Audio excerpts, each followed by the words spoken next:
I had to acknowledge that I was limiting myself by not opening to certain things. So, for example, I no longer set.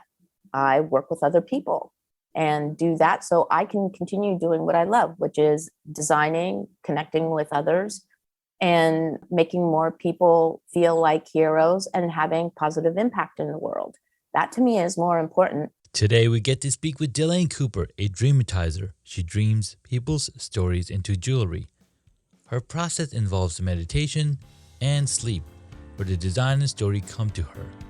She then creates and makes a finished piece of jewelry, which also comes with a written story. When not dreaming or creating jewelry, Delane is passionate about and advocates for the lotusheroproject, a not-for-profit that she co-founded. The lotusheroproject helps improve the mental health of individuals through art and art therapy where childhood trauma had been experienced. So let's dig into this episode. I'm Junaid Ahmed, host of Hacks and Hobbies podcast and a digital presence advisor at HumbleZone. This episode is brought to you by Home Studio Mastery. I launched a consultation and course program to help podcasters and course creators to create a space in their homes that'll reduce the friction of creating content and appearing their best when showing up on camera. The pandemic gave us a lot of issues, but this one is here to stay. We're now so much closer to our audience thanks to video becoming more popular and affordable. I help guide folks who want to create Hollywood-worthy studios to not only capture great content, but also build more confidence, more authority, and be more comfortable in front of the camera. If I can do it, you can too. And with my help, you can do it faster. So if you'd like to learn more, visit homestudiomastery.com and how you too can create a home studio that brings out your personality, professionalism, and possibilities. Thank you for tuning in to Hacks and Hobbies with your host, Junaid.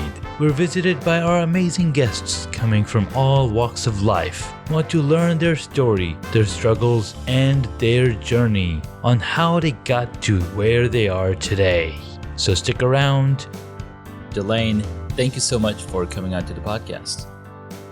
Thank you for having me, Junaid. I'm excited to be here. Sweet. So if you guys are listening into the audio, we're actually matching color coordinating today. We're both wearing maroon. It's pretty awesome. We get a chance. We are so on the creative mind wave here. It's awesome. So Delane, tell us the version of your journey that no one's heard of before. But if we haven't heard about you, anything kind of goes. So let's start at the start. What did you do before what you're doing right today? We're not going to give away what I'm doing today. I know, today. Right? We're not going to give away what you're doing today.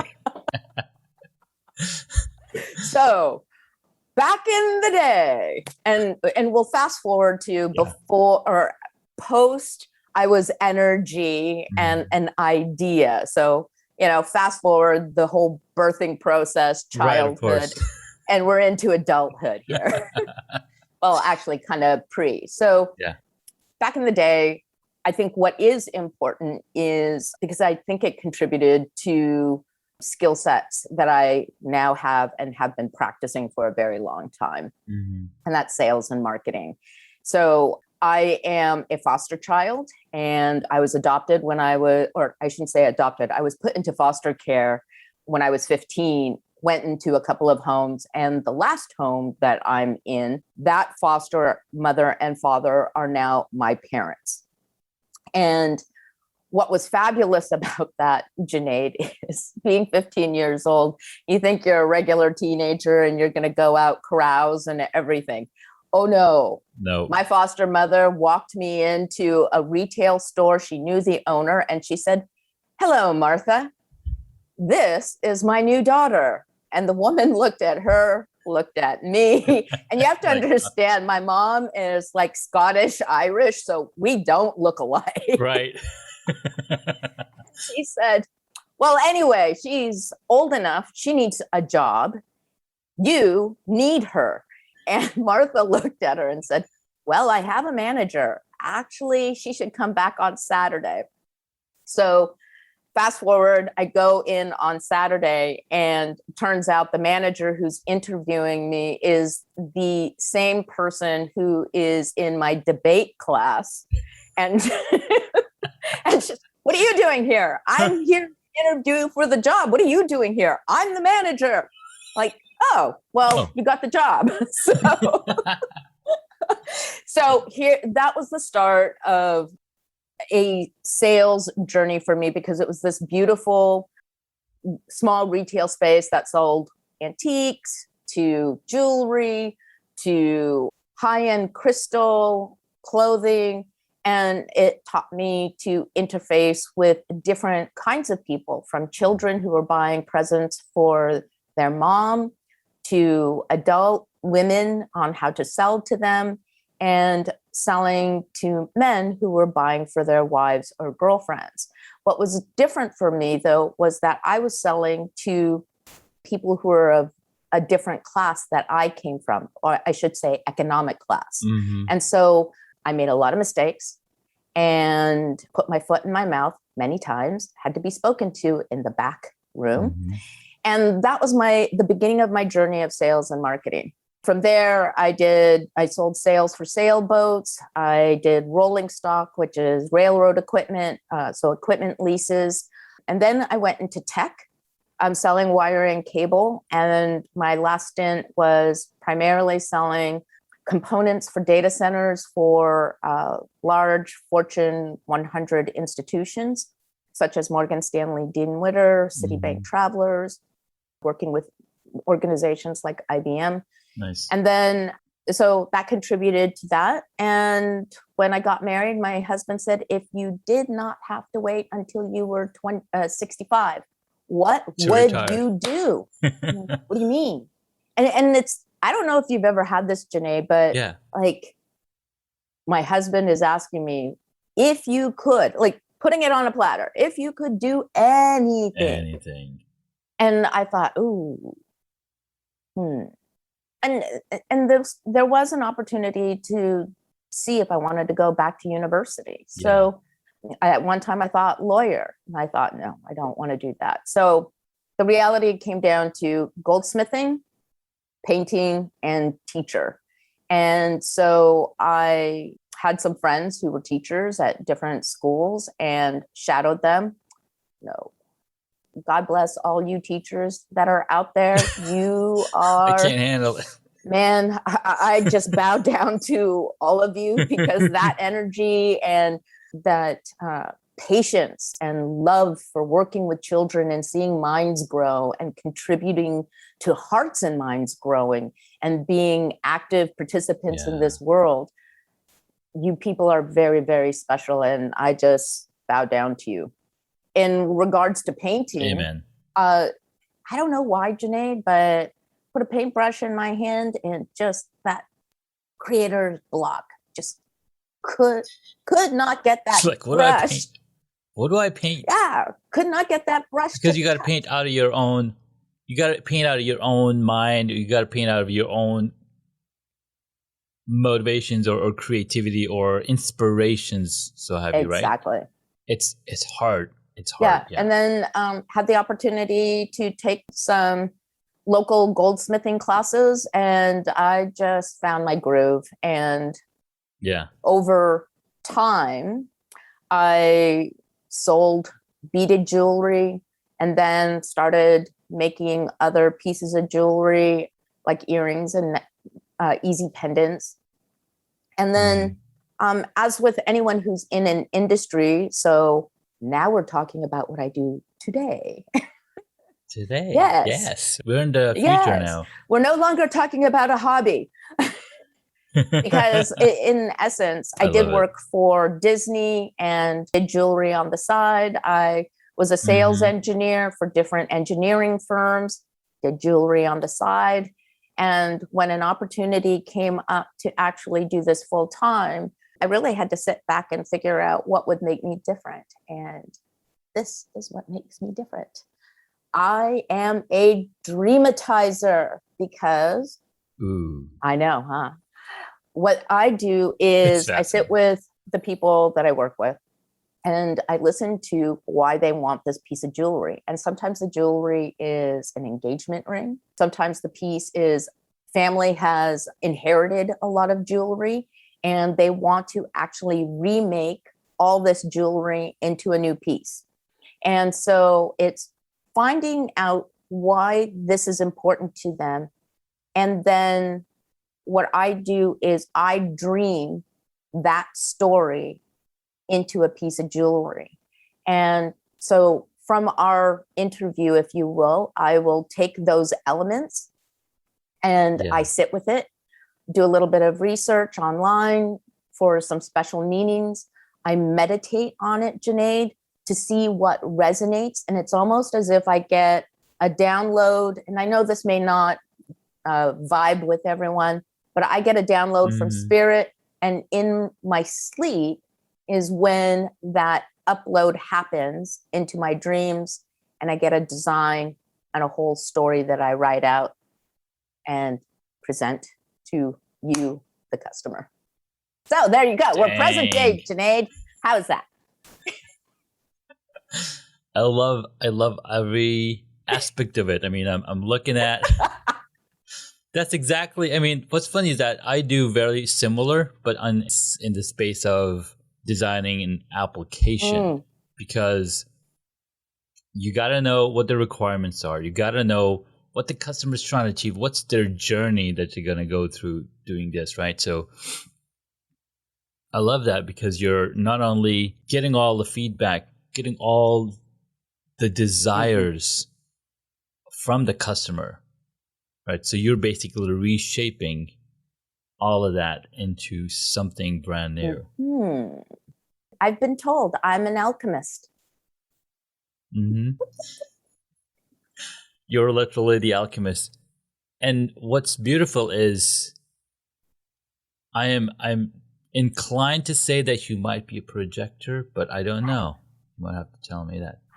This is the human design part of it, things like so based on when you were born, the date of Yes. birth, where it tells you if you're a generator, a projector, a manifesting generator. I'm not a I think there's manifesting another one generator. before. I think I looked it up. Wow. I'm supposed to be a generator, but I was kind of bummed because it kind of looked like I was a generic generator. Generic generator. The yellow sign, the yellow kind of generic generator.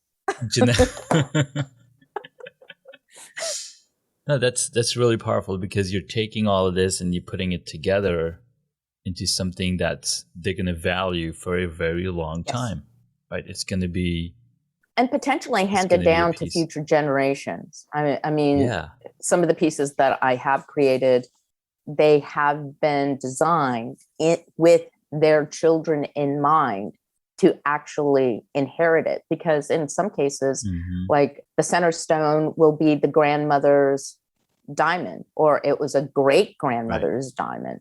And so it's wanting to tell that story, not for just the current mom who's wearing it, but that story has been printed. And believe it or not, people actually print and frame these stories. Wow. Yeah, it's a compliment. I never thought that would actually happen, Junaid, but some of them actually laminate them so that way they can, and they keep it like somewhere near in the living room. So that way when they're sharing the story, I'm thinking, wow, the story's laminated. That's pretty cool. Nice. Been covered and slathered in plastic here. Right. It's official because it's anytime something is laminated, like this is the court of law. Nothing's going to change over here. There's no amendments whatsoever. Like even the Constitution is not laminated, right? Yeah, this will be the new line or benchmark. If you've been laminated, you've made it. That's right. I love that. I love the story. I mean, were you sharing it when you were 15? So I'm sure there's a journey behind that part, right?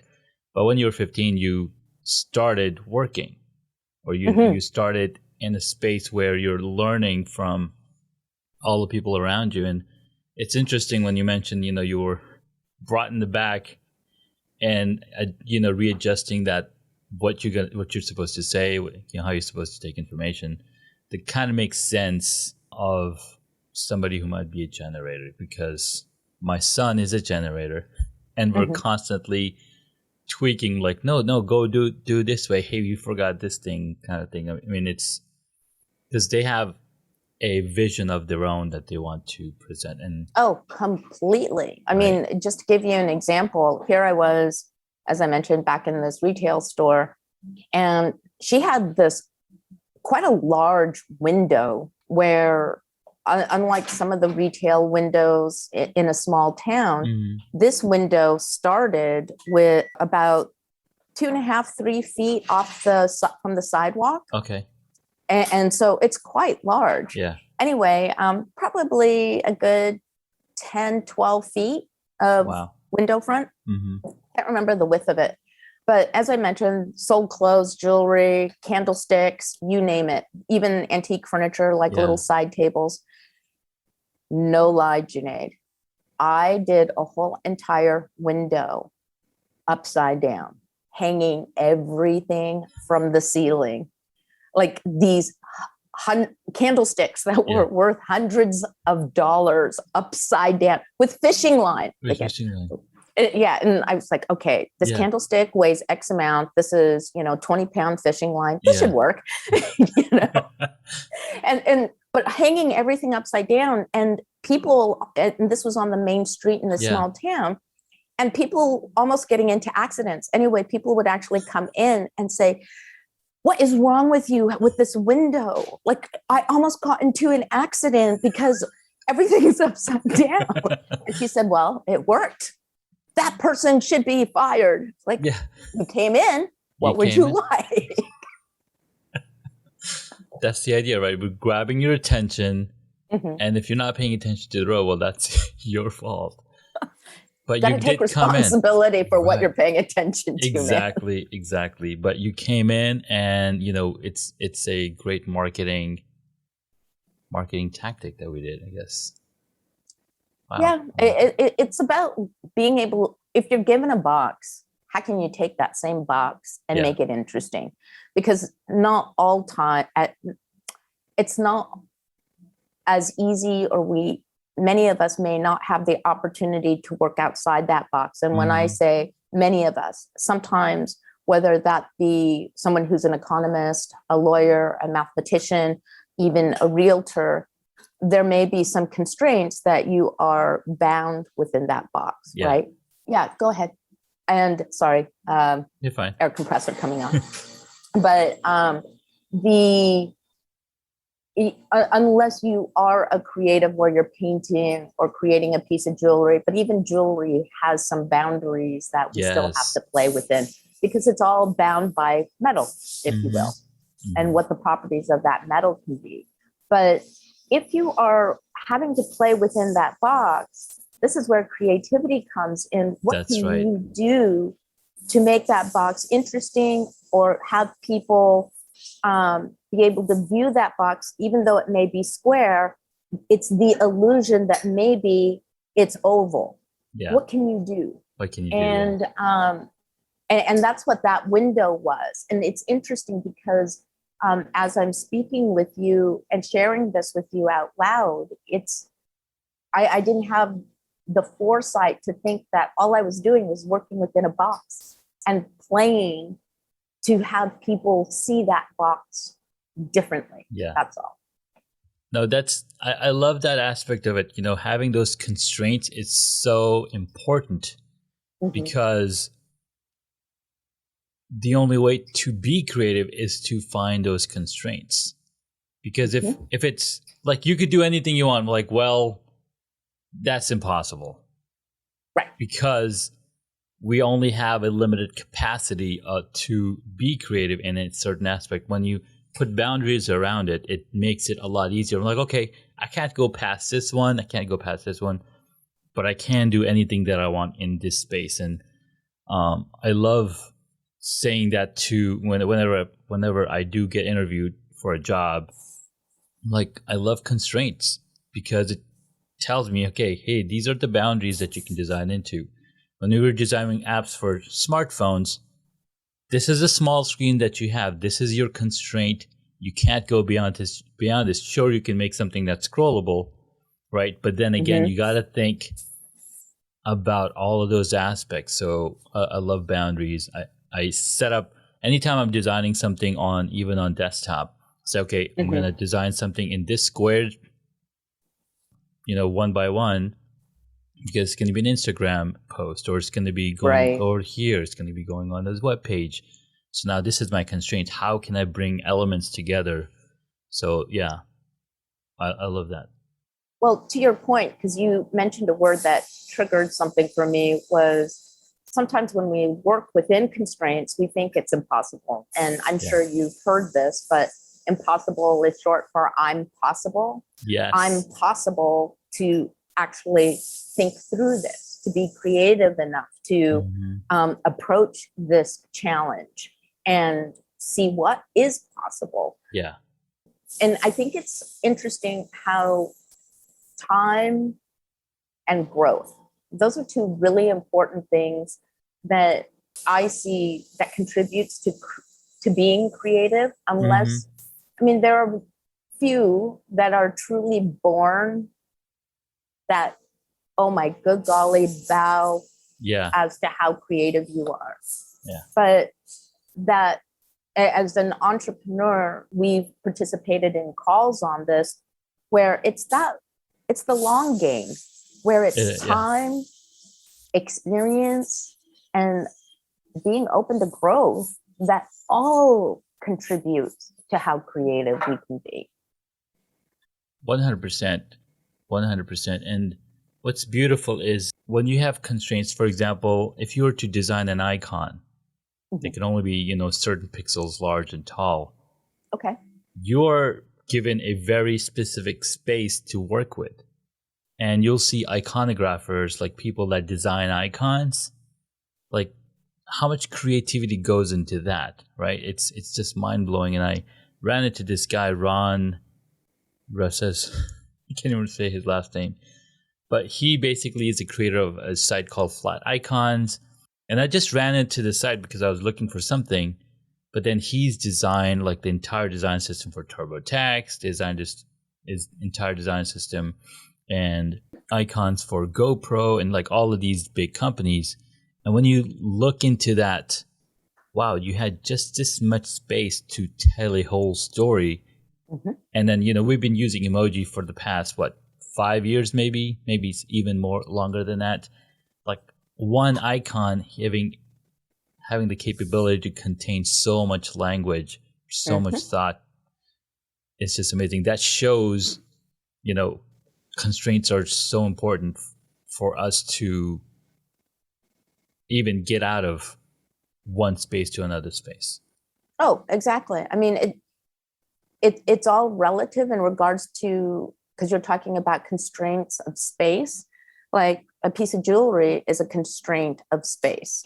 We're talking just a small ring and how much this piece of jewelry communicates. Yeah. And just really quick, Junaid, because for something this small, it's a diamond on either end. So what comes around goes around. It's my logo. So remain open to the opportunities that come your way, whether they're positive or negative, because there's always a lesson to learn. And in general, just reminds me to be open.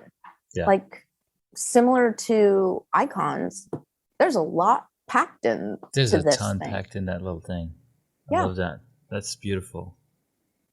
So tell us, what are some of your motivations for why you got into creating jewelry? I know we talked about you were presented an opportunity. Hey, if you were to retire today and just do anything that you wanted, what did you want it to do, right?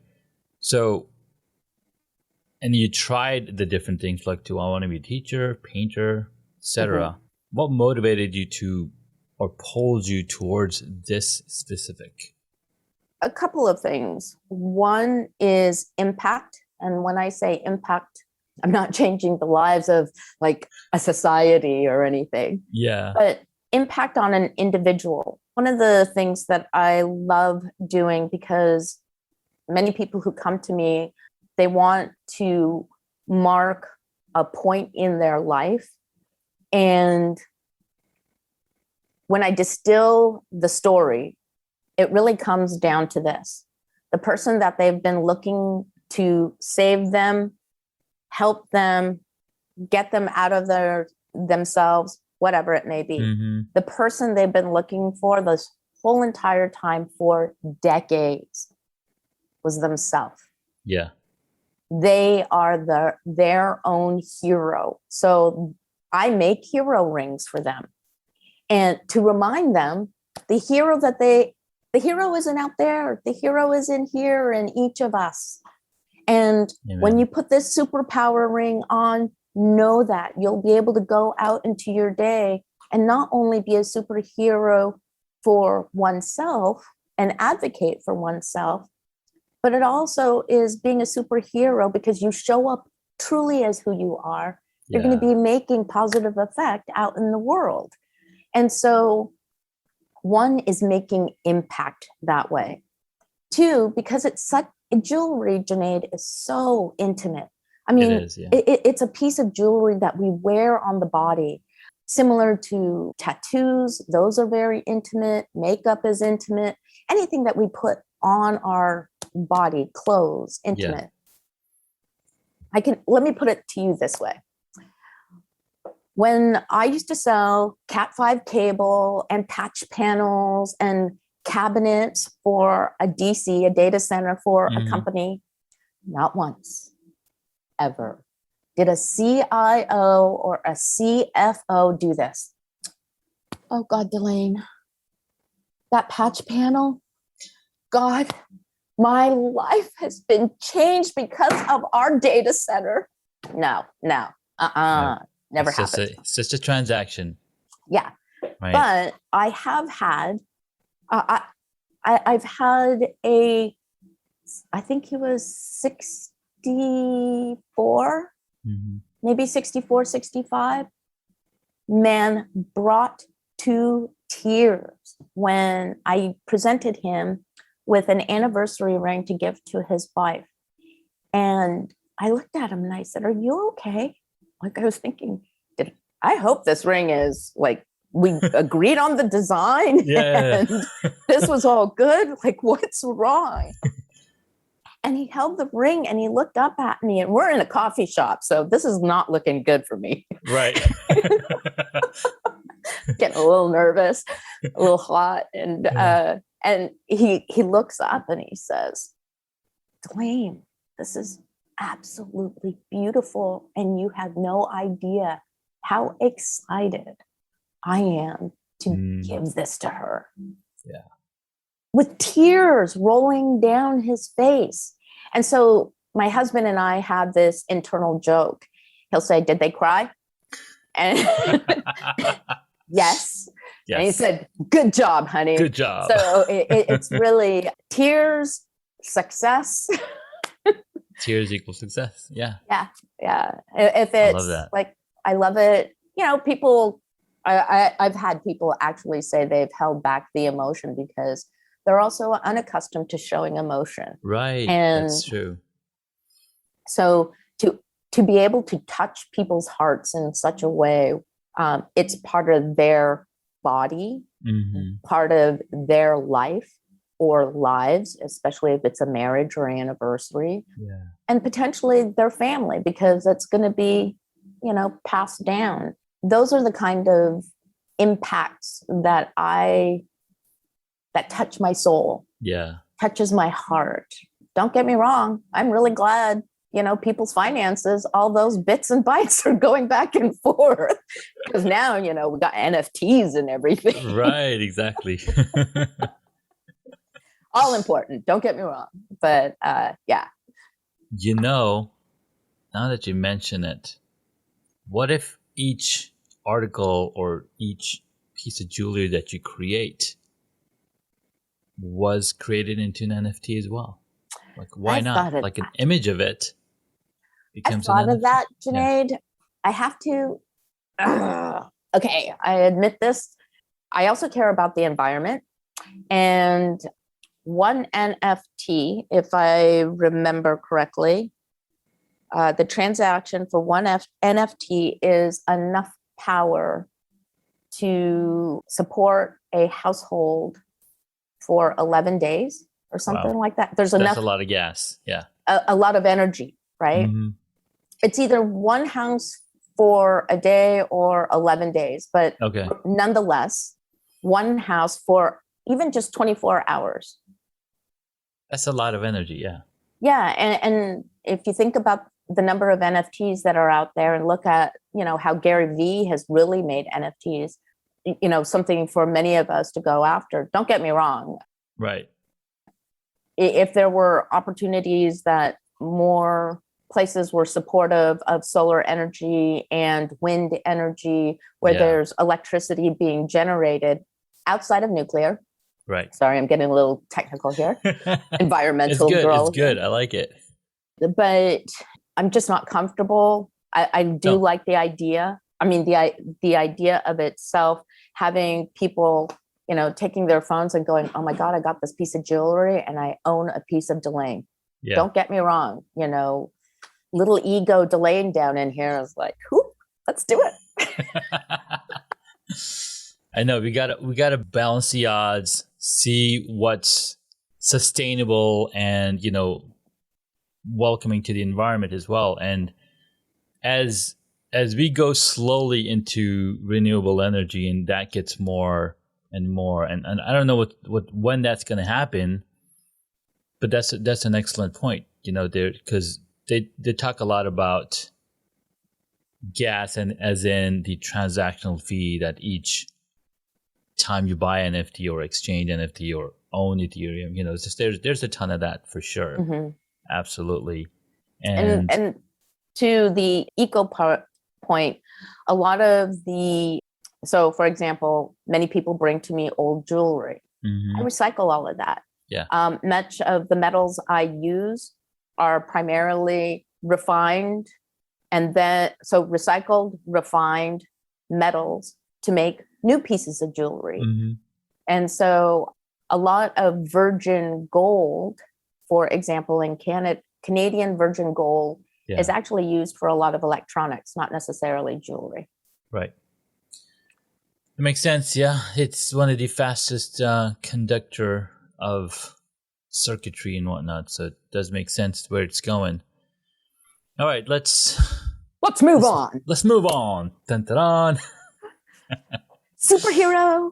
Okay, go ahead. Superpowers through our rings, reminds me of Green Lantern, the whole Lantern Corps. I don't know if you've seen any of that, but one of my favorites. So share with us some of the tips with the audience who's maybe struggling into going into what they love to do. What, if they were to pick a hobby and pick something to do for them, how, like, share with us like a few points that they can take and apply in their real life. And like, okay, what should I, how should I go about doing this? Okay, well, the first thing I would recommend, I know this is going to sound maybe a little too obvious and people don't think about it, but when we're posed with the question of, well, what would you really like to do?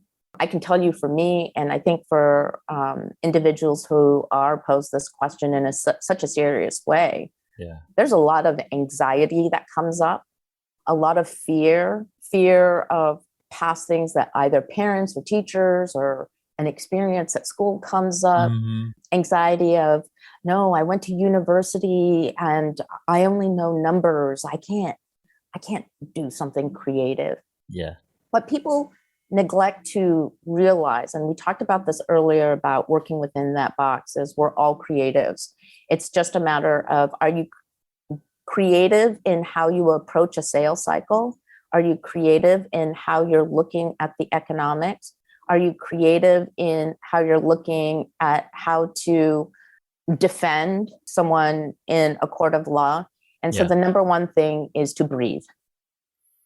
To breathe in, out, learn breathing exercises. There's so many of them, but we've got to breathe to get that space within us and within our minds and heart and soul for us to go there, to figure out what we want to do, whether to take that hobby or address a new hobby. So that to me is a hack, not a hobby. That's other a hack. is Gotta it's hack a hack. yourself. The other hack is go for a walk. Sometimes, actually many times, I find the most inspiration is from taking a walk, whether that be just outside your house, outside your office building, going into the forest and going for a hike. But you'd be surprised whether it be man-made or nature, or just that clearing of the rickets of the mind, you will find, or that piece of inspiration or creativity will find you because you made space and opportunity for it. So that's a hack. The other is to play and be a child. I did this yesterday with Dunya Darwish from Clubhouse. And yesterday we did an IG live on creativity and adulting. Being an adult, Junaid, is so flipping hard. It's so hard. Oh my God. You have to continuously do that with our kids. I'm like, oh no, this is the wrong way. Yeah. It's so much fun. But, you know, adulting includes paying our mortgage and, you know, car payments and putting a roof over our head. Yeah. And as a result, I think in adulting, we forget to play. Unless you have kids who remind you that how important play is. Yeah. And for someone, I don't have children, but I have a childlike mind and heart, as I showed you the other day. Yes. I love to play. So I keep things around to help my creativity play. And that could also mean, you know, colored pens and pencils, whatever that may be to play. Play and play with other people, because this is tip number 4. Actually, it's a hack. People don't know this, but connection, people. Connecting with other people. Yes, please. Yes, please. Find your community. Yeah. It's one of the easiest hacks that we could actually do. But you know what? Some of us are flipping lazy. You know, it's not, you know, after you do the 5th point, then I can tell you why people don't do that. Well, I'm going to say lazy, afraid, for sure fear of judgment. There's a whole bunch of reasons, but really connection is really important, and finding real connection. Sometimes, and we've had this discussion in some of our coffee chats, but sometimes social media can only take us to that, you know, that the creme of the latte. Yeah. It's the top of the iceberg. Yeah. You really want to get down below sea level and see what that iceberg looks like. And if you can be together and be in that connection, that's a really important hack. And then seriously, number 5 is like literally, I'm just going to do this. Like you put one foot in front of the other and step into creativity. Yes, please. And because creativity is for literally everyone, everyone. It's just, some of us have been put into so much fear that we truly believe we're not creative. And we are all creatives. Yeah. It's just a matter of expression. Some of us are very creative. What were the 5? It was the 4 or 5. There's music, visual, movement-based creativity. So like dance, expressive dance, expressive writing. So whether that be journaling or spoken word. Yeah. And also theater, art therapy. And so everyone can do one. If you love music, that's creativity. Whether you listen or play, doesn't matter. You're already creative because we've been listening to music since day one. Lullabies. Come on, guys. So the number 4 point, where finding communities and connecting with people, or even asking, the reason we don't do that well is because we've been conditioned through schooling that no, you can't work together. Like when you're given a test, no, you can't cheat and ask what's the answer for this. You got to figure out on your own. So we've been trained at that for 10 plus years of our lives. You got to do your own test. So that's why entrepreneurs like that are beginning entrepreneurship, they're like, no, I got to figure this out on my own. I got to read the books. No, you don't have to. You can work with other people. That's why teamwork is so great. A football team cannot win the game if all the team doesn't work together. Basketball the same way. Exactly. So why do you think that your business that you just started is going to be successful if you don't work with other people? Yes. I would like to add, though, Sure. For some people, connection is really difficult because it's a trauma response. Some people have had to get themselves out of situations that were harmful by themselves. They didn't have any help. True. And as a result of that, unconsciously, they may just resolve that in order for this to happen, I need to do it myself. Yeah. That's where some entrepreneurs are very successful. Yeah. But it's limiting because they're not able to actually connect so they can diversify and then take it to the next level, right? And so I say that consciously in the hopes that, because I do it myself, I had to acknowledge that I was limiting myself, but by not opening up to certain things. Yeah. So, like, for example, I no longer set. I work with other people and do that so I can continue doing what I love, which is designing, connecting with others, and making more people feel like heroes and having positive impact in the world. That to me is more important than sitting there. But I do enjoy sitting there because it's also an opportunity for creativity for me to actually expand my mind and see what's possible. So thought I'd throw that in there, Janae. I love that. Thank you so much for putting that in there. Man, we had such a fun conversation. I didn't even see where the time went. It's going to be a long one. Well, that's because you and I are like color coordinated. I know. And we look so good. We look so good. Absolutely. Oh my God. The other day I was on a call and one of my friends and then my friend Chris McPhee, who, he's Black American. So me and him, we've got color, and then him and this other guy, Ed, they're more pale, on the pale side, and they're like complimenting, like, oh my God, who is this beautiful man?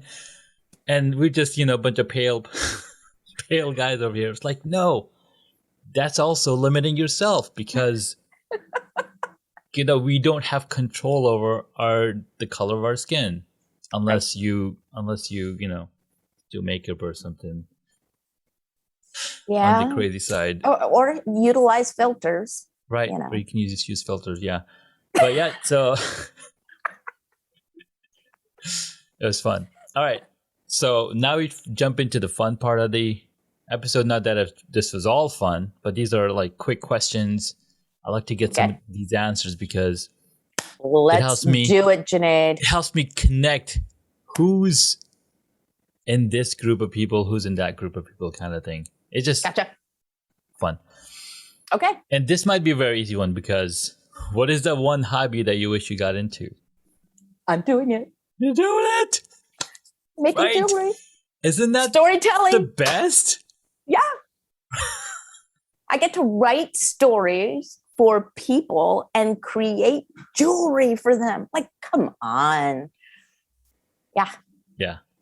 Fantastic. All right. Yeah. What did you want to be when you were a child? I wanted to be a good person. A good person? Mm-hmm. And you are? Person. So I'm adulting. You're adulting. Uh, to put it in context, Junaid, I grew up and there weren't a lot of people. I already said that I was a foster child, so that Yeah. should suffice it to say. Yeah, So it I does. wanted to be a good person. No, I love it. I love that. What is your favorite movie or TV show? Ooh, can I say book? Of course. Or how about a book? Yay! Illusions, The Reluctant Messiah by Richard Bach. All right. We'll look that one up because I have not heard of that book. All right. So the next question is movie Wall-E. I love Wall-E. Wall-E. Boom. Okay. So what movie would you choose if you got to play a character in it? Oh, man. Darn it. Maybe Fairy Godmother, Tinkerbell. I kind of like the idea of having a magic wand. Mm. You know, something like, I really believe I'm a fairy. And so I think I should be flying around with a magic wand and going, ding, and, you know, making dreams come true. So if you got to play Fairy Godmother in Cinderella, this is what you need, Cinderella, to go have a ball. Exactly. Well, you know, Fairy Godmother was, in essence, a supporting role character. And that's what I view myself as a dreamatizer. I'm a supporting role character in people's lives by providing an ornament for them to believe who they truly are. So yeah, Fairy Godmother. Yes. All right. Next one. There's a Disney theme here. There's a Disney theme. I wonder why. Pixar, Disney. Who's your favorite superhero or your superhero power? Ooh, superhero. I guess you're talking about superhero as in comics, or I guess so. True superhero, because I would say in reality, my superhero would be my foster mother who took me in. I think that takes serious superhero abilities to take a child in at 15 and keep them and not have them go back into the system. So I would say my mom. When it comes to comic or animation, I don't know. I still think Wall-E is an amazing Wall-E is a superhero, if you think about it, because he is. He saved the planet. He single-handedly saved the planet. Yeah. Way to go, Wall-E. Oh my God, I love it. Last question. If you were a board game, what would it be? Trivia. Nice. I love it. Aren't you glad I didn't say sorry? Well, I've had people say sorry, and I've had people say Monopoly a lot, and there was a Chutes and Ladder, but I haven't heard of trivia before. So you're one of a kind, Delane. Well, you know, you've got the pie, and there's all those different categories. Yeah. And, you know, I'm multifaceted. Yeah. The pie is a multifaceted thing to make a whole. So yeah. I bet you wish you didn't ask that question. I love that. No, go. Hey, that's the power of conversations and building relationship and being able to, you know, so free that you can basically say anything, right? I think that's what we are lacking as human beings, because we don't do enough of that. We don't do enough of those conversations. And I love that, you know, you opened up so much, because I've met you a long, you know, time ago through Unconventional Leaders, and then you did a ton of talks on Clubhouse. So, you know, I'm sure there's been a growth for yourself too, right? Oh, completely. When there's an opportunity to practice and share one's story, and also connect with other people because of shared story, shared story of wins, successes or fails. Yeah. But being there with others and holding their hand and saying, hey, together we can get up. I know you scabbed your knee, but like I scabbed my knee 4 kilometers back, and here I am with you 10 kilometers ahead, right? We can do this together. And I think that's the opportunity, once again, because we touched on connection and social media, where places like Unconventional Leaders or connecting on an app like Clubhouse, where we can connect with like-minded people and really lock arms and lift each other up, if you will. Yeah. I love that. That's going to be the beginning of the episode. Grab the people, man. Thank you, Delane. I loved having a conversation with you. Where can my audience find you? They can find me on my website, Delane, DELANE.ca. Mostly I play in Instagram, so Delane Cooper. And then on a blue moon, Delane Jewelry on Facebook. And definitely I'm also on Twitter, but Instagram is my main place, and Clubhouse. Clubhouse is Delane Cooper as well. Awesome. Thank you, Delane. We'll be sure to include all of the links in the show notes. Coolio. Thank you so much for coming on. And I'm done speaking. This was the most awesome podcast to be on. It was just so much fun to laugh with you, Junaid. Well, I'm glad that we got to chat. I know we've been connecting for a while, and I'm like, why am I not doing this? Because the way I've been recording, I did like 45, 50 episodes last year. Yeah.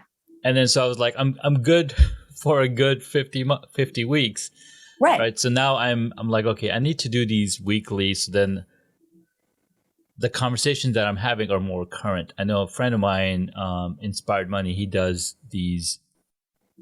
basically does an episode every other week. So all of his content is very current, the mindset and everything. And I was like, all of my conversations were during the pandemic, not that we're out of it yet. But it was really fun chatting with you. Thank you so much. Oh, it's easy. It was easy. It was fun.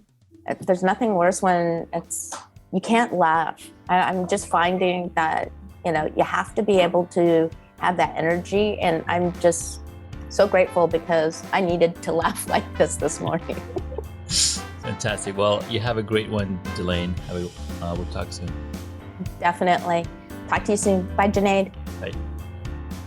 Thank you for listening to this Hacks and Hobbies episode. Junaid would love to hear from you, so please leave a rating or a review on Apple Podcasts. Visit hacksandhobbies.com to find additional information on the guest today, as well as the show notes.